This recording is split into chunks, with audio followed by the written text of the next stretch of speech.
ದಾವಣಗೆರೆ ಜಿಲ್ಲಾಸ್ಪತ್ರೆಯಲ್ಲಿ oxygen cylinder ಸ್ಫೋಟಗೊಂಡಿದೆ.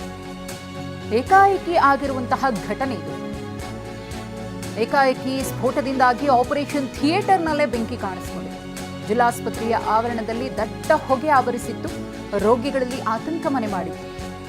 Davanagere ಜಿಲ್ಲಾಸ್ಪತ್ರೆಯಲ್ಲಿ ಆಗಿರುವಂತಹ ಘಟನೆ ಆಕ್ಸಿಜನ್ ಸಿಲಿಂಡರ್ ಸ್ಫೋಟಗೊಂಡಿದೆ. ಗಮನಿಸ್ತಾ ಇದ್ದೀರಿ.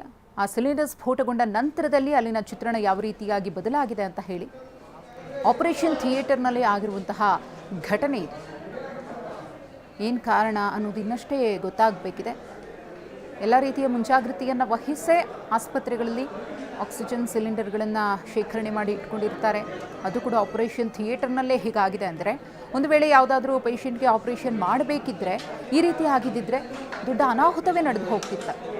ಈ ವಸ್ತುಗಳೆಲ್ಲವೂ ಕೂಡ ಯಾವ ರೀತಿ ಸುಟ್ಟು ಕರಕಲಾಗಿವೆ ಅನ್ನೋದನ್ನು ಗಮನಿಸ್ತಾ ಇದ್ದೀರಿ. ಆ ಸ್ಫೋಟಕ್ಕೆ ರೋಗಿಗಳಲ್ಲಿ ಆತಂಕ ಮನೆ ಮಾಡಿತ್ತು. ಒಂದು ವೇಳೆ ದೊಡ್ಡದಾಗಿ ಆ ಬೆಂಕಿಯ ಪ್ರಮಾಣ ಆಸ್ಪತ್ರೆಯನ್ನು ಆವರಿಸಿದ್ದಿದ್ರೆ ಎಷ್ಟೋ ಮಂದಿ ಚಿಕಿತ್ಸೆಗೋಸ್ಕರ ಅಡ್ಮಿಟ್ ಆಗಿರ್ತಾರೆ, ಎದ್ದು ಓಡಾಡೋದಕ್ಕೂ ಕೂಡ ಆಗೋದಿಲ್ಲ. ಅಂಥವರ ಸ್ಥಿತಿ ಏನಾಗ್ತಾ ಇತ್ತು, ಎಷ್ಟು ಮಂದಿಯನ್ನು ಅಂತ ಹೇಳಿ ಆಸ್ಪತ್ರೆಯ ಸಿಬ್ಬಂದಿ ಸೇವ್ ಮಾಡೋದಕ್ಕೆ ಸಾಧ್ಯ ಆಗ್ತಿತ್ತು.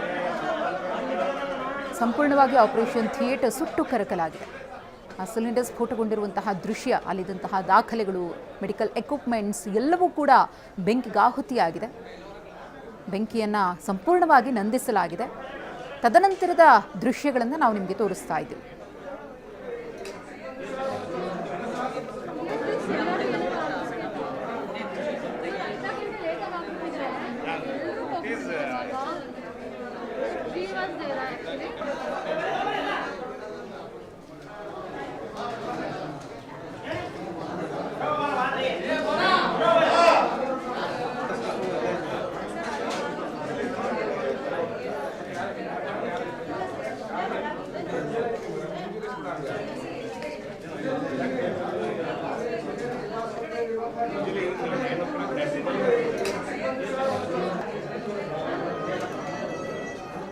ಆಕ್ಸಿಜನ್ ಸಿಲಿಂಡರ್ ಸ್ಫೋಟಗೊಂಡಿರುವುದು ದಾವಣಗೆರೆಯ ಜಿಲ್ಲಾಸ್ಪತ್ರೆಯಲ್ಲಿ. ತಕ್ಷಣವೇ ಅಗ್ನಿಶಾಮಕ ಸಿಬ್ಬಂದಿಯೂ ಕೂಡ ಸ್ಥಳಕ್ಕೆ ಬಂದಿದ್ದಾರೆ.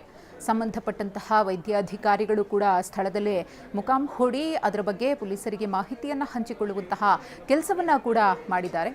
ಏನು ಕಾರಣ ಅನ್ನೋದ್ರ ಬಗ್ಗೆ ಇನ್ನಷ್ಟೇ ಡೀಟೇಲ್ಸ್ ಲಭ್ಯವಾಗಬೇಕಿದೆ. ಎಷ್ಟೊತ್ತಿಗಾಯಿತು, ಏನು ಕಥೆ, ಇದೆಲ್ಲದರ ಬಗ್ಗೆಯೂ ಕೂಡ ನಾವು ಮಾಹಿತಿಯನ್ನು ಕೊಡ್ತೀವಿ. ಅದೃಷ್ಟವಶಾತ್ ಯಾರಿಗೂ ಯಾವುದೇ ರೀತಿಯ ಅನಾಹುತ ಆಗಿಲ್ಲ. ಇಲ್ಲಿ ನಿಟ್ಟುಸಿರು ಬಿಡುವಂತಹ ವಿಚಾರ ಅಂದರೆ ಅದೇ. ಆದರೆ ಆಪರೇಷನ್ ಥಿಯೇಟರ್ ಸಂಪೂರ್ಣವಾಗಿ ಸುಟ್ಟು ಕರಕಲಾಗಿದೆ. ಆ ಹೊಗೆ ಆಸ್ಪತ್ರೆಯ ಬೇರೆ ಬೇರೆ ವಾರ್ಡ್ಗಳಿಗೂ ಕೂಡ ಹರಡಿತ್ತು. ಆತಂಕದ ವಾತಾವರಣ ಮನೆ ಮಾಡಿತ್ತು. ಆತಂಕದಲ್ಲೇ ಉಳಿದಂತಹ ಪೇಷಂಟ್ಸ್ಗೂ ಕೂಡ ಧೈರ್ಯ ತುಂಬುವಂತಹ ಕೆಲಸವನ್ನು ಮಾಡಬೇಕಾಗುತ್ತೆ.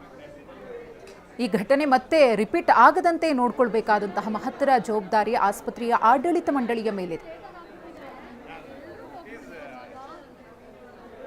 ಈ ಕುರಿತು ಮತ್ತಷ್ಟು ಮಾಹಿತಿಯನ್ನು ಕೊಡೋದಕ್ಕೆ ನಮ್ಮ ಪ್ರತಿನಿಧಿ ಬಸವರಾಜ್ ಇದೀಗ ನೇರ ಸಂಪರ್ಕದಲ್ಲಿದ್ದಾರೆ. ಬಸವರಾಜ್, ಯಾವಾಗ ಆದಂತಹ ಘಟನೆ, ಕಾರಣ ಏನು ಅನ್ನೋದು ಗೊತ್ತಾಗ್ತಾ ಇದೆಯಾ? ಒಂದು ವೇಳೆ ಆಪರೇಷನ್ ಏನಾದರೂ ಆಗಬೇಕಿದ್ರೆ, ಈ ರೀತಿ ಆಗಿದ್ದಿದ್ರೆ ಏನು ಅನಾಹುತ ನಡೆದು ಹೋಗ್ತಿತ್ತು, ಯಾರು ಜವಾಬ್ದಾರಿ ಆಗ್ತಾ ಇದ್ರು ಅಂತ?